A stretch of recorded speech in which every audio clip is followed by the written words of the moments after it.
si j'ai bien compris, il y a des émotions qui semblent t'empêcher de faire ce retournement, c'est ça? En réalité, ce qui empêche le retournement, ce n'est pas les émotions. C'est le fait que l'attention, la flèche de l'attention, qui est comme un élastique, est tendue vers les zones de ton corps qui sont en ce moment contractées. Hein. Donc tout ce que tu as à faire, si on suit cette pratique-là de l'investigation du... Ce que tu dois faire, tu dois rien faire, mais tu dois réaliser que ton attention est en état de fascination pour ces émotions. D'accord? Donc c'est un peu comme si tu ne voulais pas ramener l'élastique, d'accord? Tu te rends même pas compte que l'attention est un élastique qui est tendu vers les émotions. Et donc, tu as l'impression que tu n'arrives pas à revenir à la paix du soi parce que l'émotion est trop forte. Mais en réalité, il y a simplement à reconnaître cette tension de l'élastique de la tension qui est tendue en ce moment vers les émotions. Et à la ramener comme une tête de tortue qui serait sortie. On utilise beaucoup dans l'Advaita Vedanta la métaphore de la tortue, qui a ses quatre pattes tournées vers l'extérieur, et la tête aussi. Et puis cette capacité que nous avons, nous les humains, de ramener l'attention vers l'intérieur, un peu comme une tortue qui entrerait,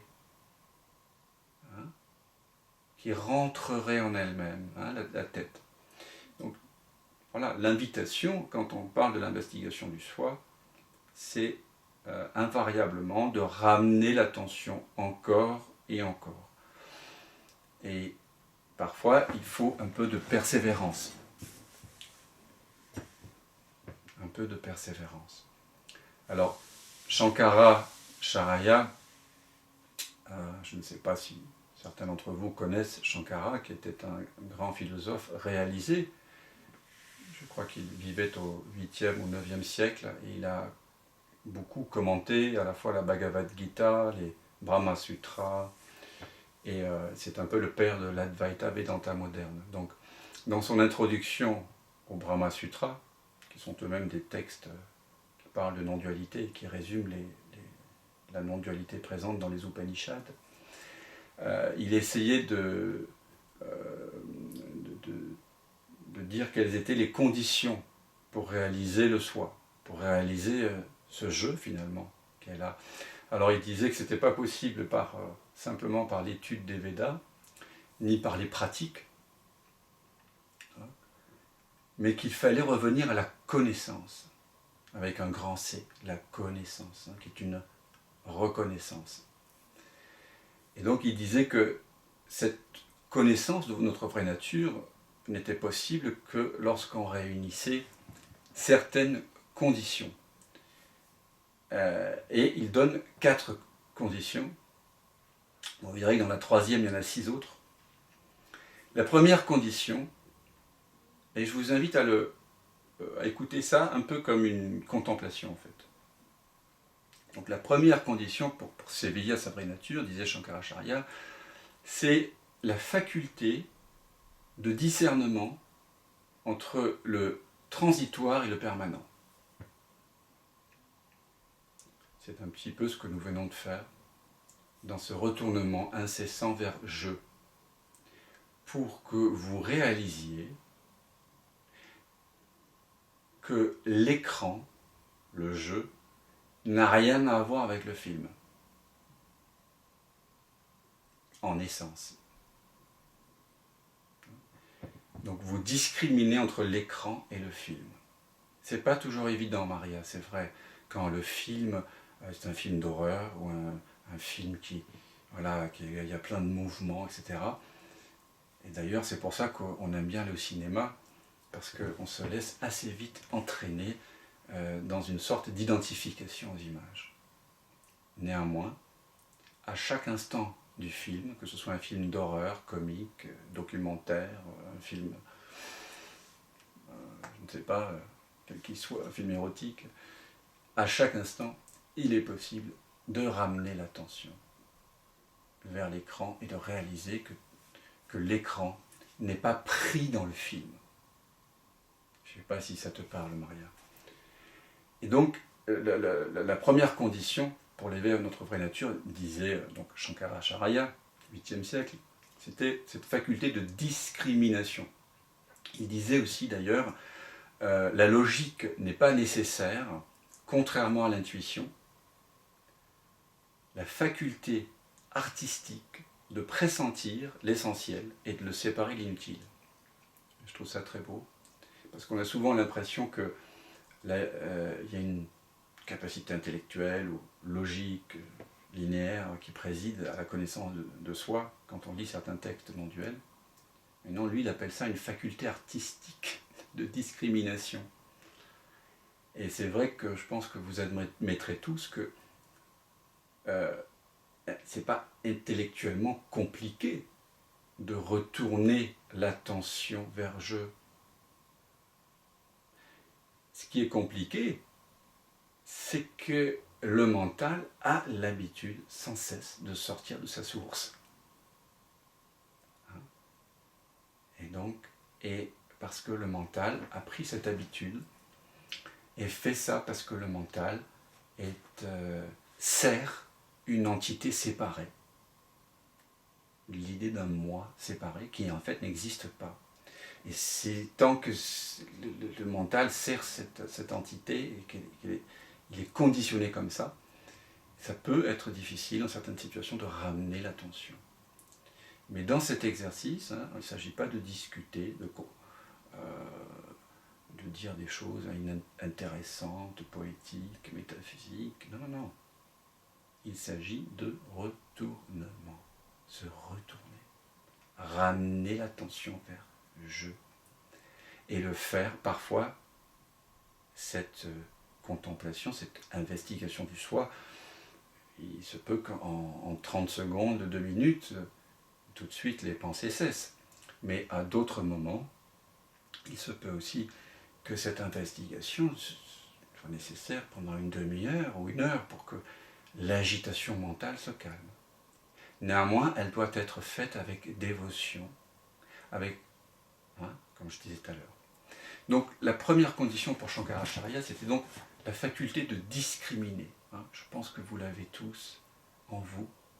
Cette faculté de discriminer entre la pensée, par exemple, qui est la vôtre maintenant, et la présence dans laquelle la pensée apparaît.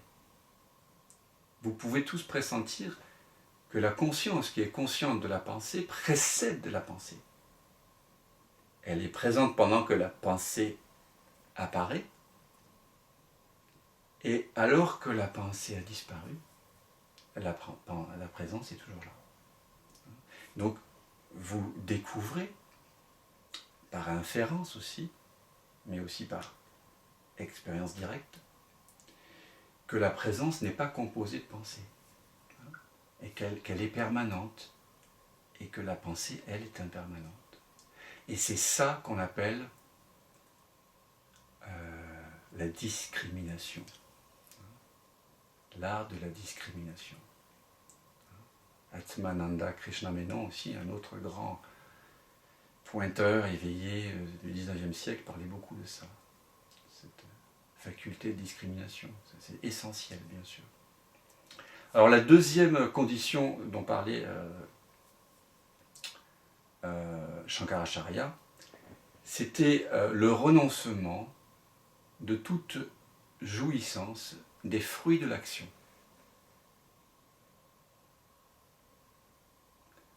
Alors qu'est-ce que ça veut dire? Ça veut dire que, bien essentiellement, il y a action, bien sûr, on voit bien que le corps agit, mais il n'y a personne, il n'y a pas d'acteur qui agit, il n'y a pas d'agissant. Quand est-ce qu'on voit qu'il y a un agissant? eh bien c'est par exemple quand il y a une action qui a lieu et qui a un certain résultat, et qui a une forme de réjouissance, d'orgueil finalement d'avoir accompli une certaine chose. Donc c'est là qu'apparaît l'idée d'être quelqu'un. Le moi, c'est pas une entité, mais elle apparaît comme ça, sous forme de jugement, de justification, ou d'orgueil d'avoir réussi quelque chose. Si maintenant il y a un échec, entre guillemets, et qu'il y a une forme de culpabilité, alors ça veut dire qu'il y a une apparence d'ego, quelque part, qui veut tirer les fruits de l'action lorsqu'elle est positive, et qui s'afflige en retour lorsque l'action n'est pas, entre guillemets, couronnée de succès. Donc, le renoncement de toute jouissance des fruits de l'action. Et ça, c'est aussi ce qu'on disait dans la Bhagavad Gita, lorsque Krishna enseigne à Arjuna la non-dualité, il lui dit « Le plus sage des hommes est celui qui voit l'action dans la non-action, et l'action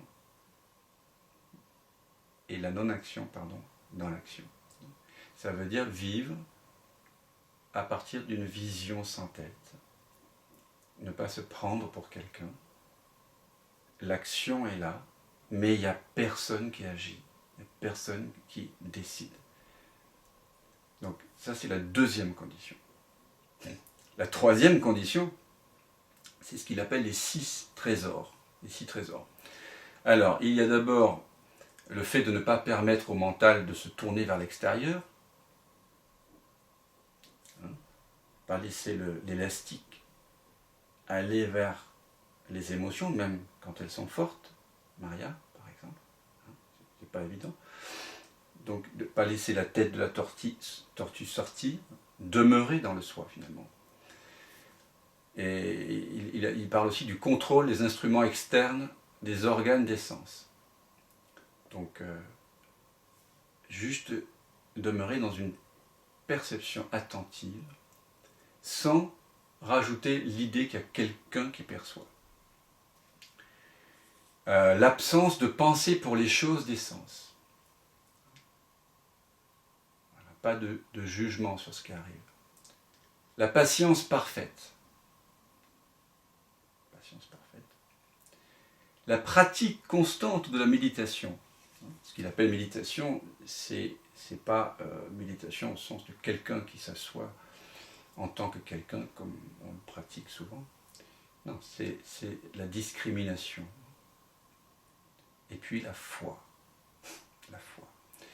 Certainement, ce qu'il appelle la foi, c'est évidemment pas la foi en une image, par exemple, comme on peut demander la foi des croyants. Ça n'a rien à voir avec une croyance. La foi dont il parle, c'est le pressentiment de la vérité. Donc d'aller au bout de ça. Et le quatrième, donc ça c'était le troisième point, mais qui regroupe ces 6 trésors, et la quatrième condition qu'il met à l'éveil, c'est l'intense désir de connaître la liberté. Alors est-ce que vous avez tous cette intense liberté de vous connaître? Vous voyez que, alors, je vois que quelqu'un a quitté la réunion, je comprends, ça fait beaucoup de conditions, et sinon vous n'êtes pas admissible pour la non-dualité. Bon, Shankaracharya le formule comme ça. De notre côté, vous avez des gens dans le néo-advaita contemporain comme Tony Parsons et d'autres qui vous disent bah non, il n'y a rien à faire, il n'y a rien à... Tout est déjà là, vous pouvez aller boire un verre de bière et vous éveiller à votre vraie nature n'importe quand, puisque la conscience est par essence inconditionnée, déjà là, omniprésente. Bon, en gros, tu es déjà ce que tu cherches. Bon, si ce message résonne directement et vous permet de réaliser, très bien. Mais cela arrive à un très petit nombre de personnes. Mais de notre côté, Tony Parsons a tout à fait raison. Tout est déjà là. Donc on pourrait aussi prendre ces conditions que donne Shankaracharya, non pas comme une prescription, voilà ce qu'il faut faire, mais comme une description des signes avant-coureurs de l'éveil à ce je que vous êtes réellement. Et si vous le considérez ainsi, peut-être que c'est un petit peu différent.